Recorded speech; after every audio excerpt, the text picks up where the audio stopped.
এবার আমাদেরকে নজর রাখতেই হবে আজকে বাংলার সবথেকে বড় ট্রেন্ডিং খবরে খিদিরপুরে বিধ্বংসী আগুন। এই আগুন নিয়ে ইতিমধ্যে অনেকগুলো প্রশ্ন উঠে গেছে এটা কি ষড়যন্ত্রের আগুন? স্থানীয় বাসিন্দারা অন্তত তাই বলছেন, বারবার বলছেন। তারা বলছেন যে এই ষড়যন্ত্রের আগুন, পরিকল্পিত আগুন ধরানো হয়েছে মল তৈরি করবার জন্য। এদিকে ঘটনাস্থলে দমকল মন্ত্রী সুজিত বসু গেলে তিনি ব্যবসায়ীদের দিকে তেড়ে যান। ব্যবসায়ীদের সঙ্গে মমতা বন্দ্যোপাধ্যায়ের বেশ খানিকটা বচসার ছবি দেখতে পাওয়া যায়।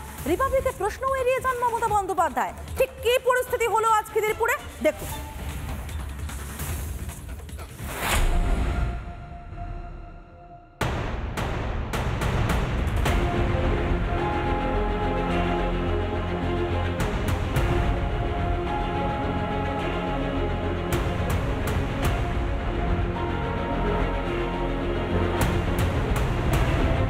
প্রত্যেকটি দোকান এই মুহূর্তে পুরে ভস্মীভূত হয়ে গিয়েছে। কাল থেকে রুটি চলবে কি করে, এই প্রশ্ন এই মুহূর্তে তাদের মাথায় ঘোরাফেরা করছে। অগ্নি নির্বাপক ব্যবস্থা বিগত ৩-৪ বছরে এই অগ্নি নির্বাপক ব্যবস্থা ইনস্টল করার উদ্যোগ নেয়নি কলকাতা পৌরসভা।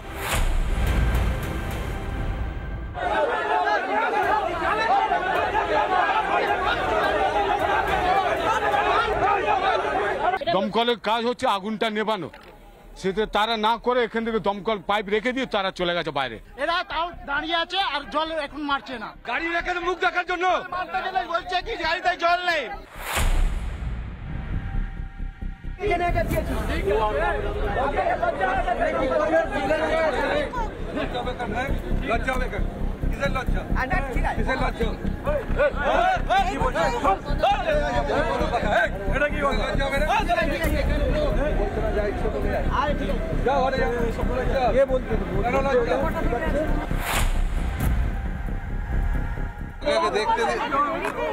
ঠিক আছে, আপনি কখন এসছেন? আপনি কখন এসছেন? ভোর ৫টার সময়। আমি কি আগুন নেভাবো? আমি কি আগুন নেভাতে বলিনি। আপনার কাজ আপনি করুন, আমাদের কাজ দমকলের কাজ তো যখনই আগুন লাগবে তখনই সেই আগুন আপনারা করেন, এসে ঝগড়া করেন।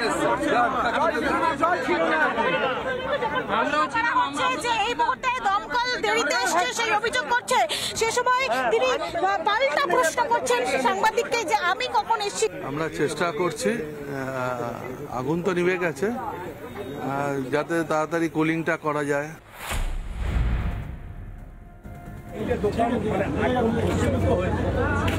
আজকে আমার বাবার বয়স হচ্ছে 82, সে বসে রয়েছে এখানে, তাহলে সে কিভাবে কি চলবে, কালকে সংসারটা কিভাবে চলবে? ভাই দোকানে আগুন, দাঁড়াও, এই শোনো, আগুনটা তো আমরা লাগাইনি এসে, তোমাদের নিজেদের অব্যবস্থার জন্য আগুনটা লেগেছে। তোমাদের টেম্পোরারি করে দেওয়া হচ্ছে তো একটা জায়গায়।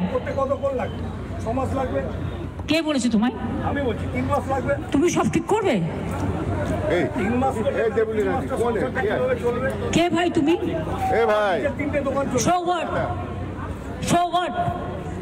তোমার দোকানে আগুন লেগেছে, আমরা তো সিম্প্যাথেটিক। এটা মার্কেটটাকে কর্পোরেশনের প্রি প্ল্যান এটা তৈরি হয়েছে যে বাজারটাকে শেষ করো। বাজার শেষ করলেই তাহলে ওদের মুনাফা বাড়বে, স্কোয়ার ফিট ভিত্তিক ভাড়া হবে, কোটি কোটি টাকা আসবে। পুরো মার্কেটটাকে প্ল্যান করে চালানো হয়েছে।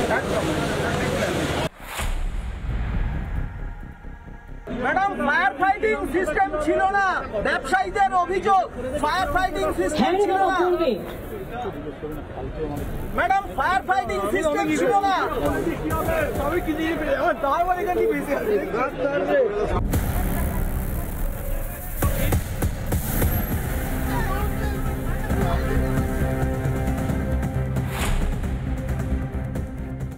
আপনারা নিজেরা নেবাচ্ছেন, কি করবো? তো কাগজপত্র গুলো পড়ে রয়েছে, এগুলো যদি আমাদের শেষ হয়ে যায় কি করে খাবো?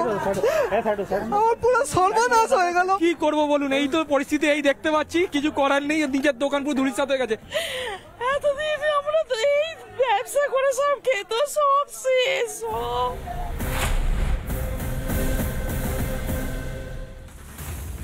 নানা ধরনের কন্টেন্ট দেখার জন্য লাইক করুন, শেয়ার করুন আমাদের ফেসবুক পেজ, সাবস্ক্রাইব করুন আমাদের ইউটিউব চ্যানেল। পাশাপাশি অন্যান্য ব্রেকিং নিউজের জন্য অবশ্যই চোখ রাখুন রিপাবলিক বাংলায়।